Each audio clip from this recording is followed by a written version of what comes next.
الحمدللہ رب العالمین والصلاة والسلام علی اشرف الانبیاء والمرسلین ونبینا محمد وعلی آلہ وصحبہ اجمعین ومن تبعہم بإحسان الی یوم الدین، اما بعد۔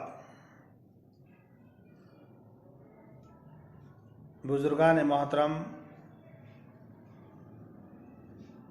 رسول اکرم صلی اللہ علیہ وسلم کے قصوں میں، آپ کے حالات زندگی میں کسی بھی انسان کے کامل اور مکمل بننے کے لیے بہت سی اخلاقی تعلیم پنہا ہے، مضمر ہے، پوشیدہ ہے۔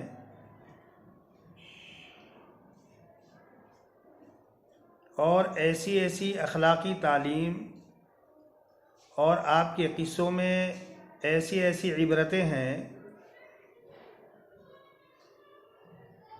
جن کی وجہ سے مخالفین کو اس بات کا قائل ہونا پڑا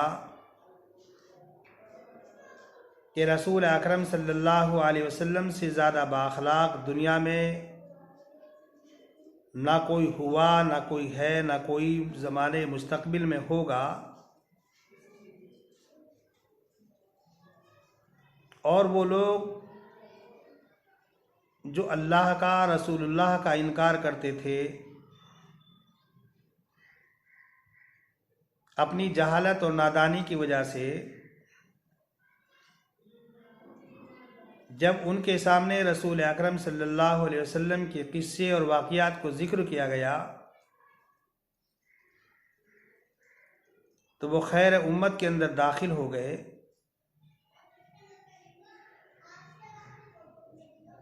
ان کے حالات بدل گئے۔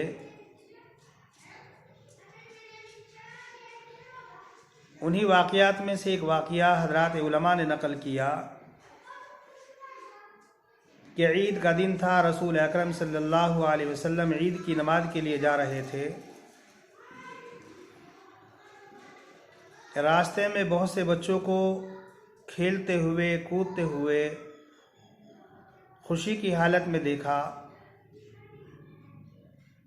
ان بچوں میں ایک بچہ تھا جو ایک کنارے پر کھڑا ہوا تھا اور رو رہا تھا۔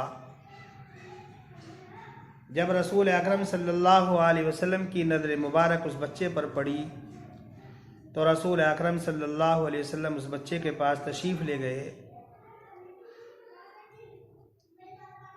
آپ نے بچے سے کہا، بیٹا تم کیوں نہیں کھیل رہے ہو؟ اس بچے نے کہا کہ اسلامی جنگوں میں میرے والد قتل کیے جا چکے، میری والدہ محترمہ نے کسی اور سے نکاح کر لیا، مجھے میرے گھر سے نکال دیا گیا، نہ میرے پاس کھانے کے لیے کوئی چیز ہے، نہ پینے کے لیے کوئی چیز ہے، نہ پہننے کے لیے میرے پاس کپڑا ہے، اور نہ ہی سر چھپانے کے لیے کوئی مکان ہے۔ رسول اکرم صلی اللہ علیہ وسلم نے جب اس بچے کی زبانی یہ بات سنی تو رسول اکرم صلی اللہ علیہ وسلم نے اس بچے کا ہاتھ پکڑا اور اس کے سر پر ہاتھ رکھا اور یہ فرمایا، کیا تم اس بات کو پسند نہیں کرتے کہ میں تمہارا ابو بنوں، فاطمہ تمہاری بہن بنے، علی تمہارے چچا بنے، حسن حسین تمہارے بھائی بنے؟ اس کو یہ بات محسوس ہو گئی کہ آپ اللہ کے رسول صلی اللہ علیہ وسلم ہیں۔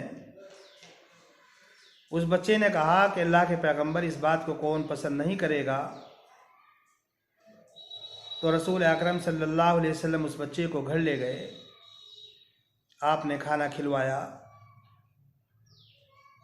غسل دلوایا، اچھے کپڑے پہنائے اور اسے یہ کہا کہ آج سے میں تمہارا ابو ہوں، فاطمہ تمہاری بہن ہے، اور علی تمہارے چچا ہیں، حسن حسین تمہارے بھائی ہیں۔ اور وہ بچہ گھر سے خوشی باہر آ گیا اور ان بچوں میں آ کر کھیلنے لگا۔ ایک بچے نے پوچھا کہ ابھی تھوڑی دیر پہلے تم رو رہے تھے اور اب تم خوشی خوشی بچوں میں کھیل رہے ہو، آخر وجہ کیا ہے؟ کہا کہ میں بھوکا تھا، میں سیر ہو گیا، پہننے کے لیے کپڑے نہیں تھے، مجھے کپڑے پہنا دیے گئے، سر چھپانے کے لیے میرے پاس چھت نہیں تھی، میرے لیے انتظام کر دیا گیا۔ اور اس بچے نے کہا کہ اللہ کے رسول میرے ابو ہو گئے، فاطمہ میری بہن بن گئی، علی میرے چچا ہو گئے، حسن حسین میرے بھائی بن گئے۔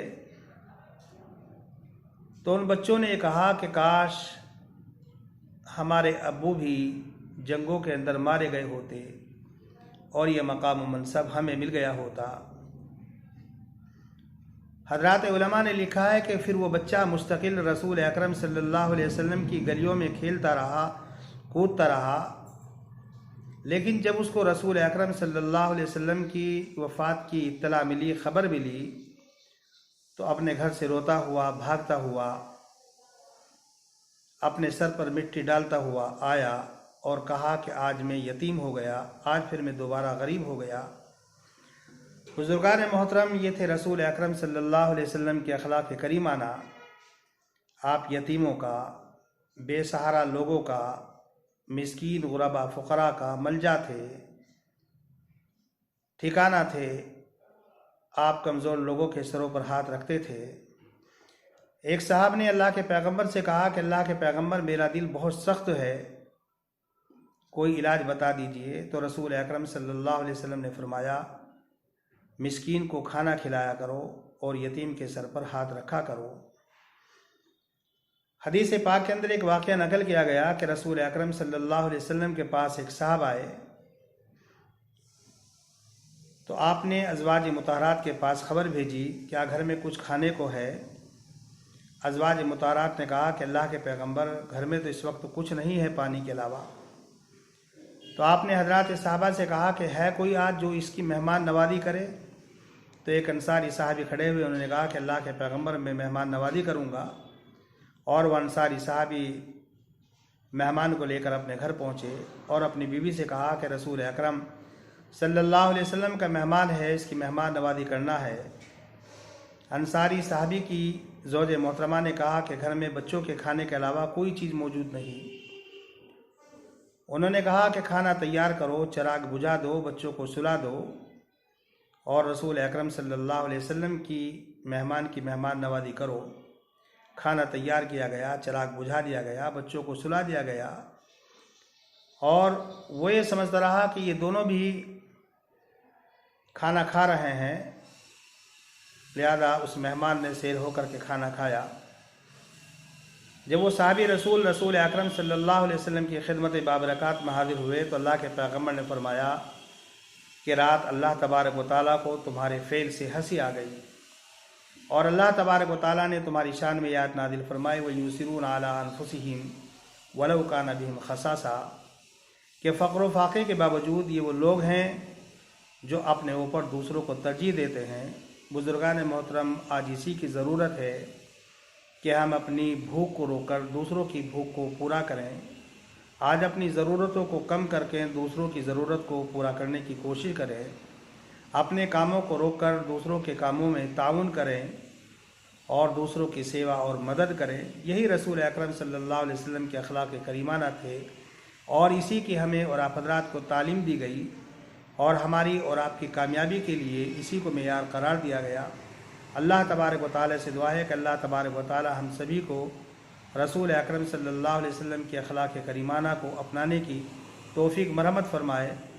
وآخر دعوانا ان الحمد للہ رب العالمین۔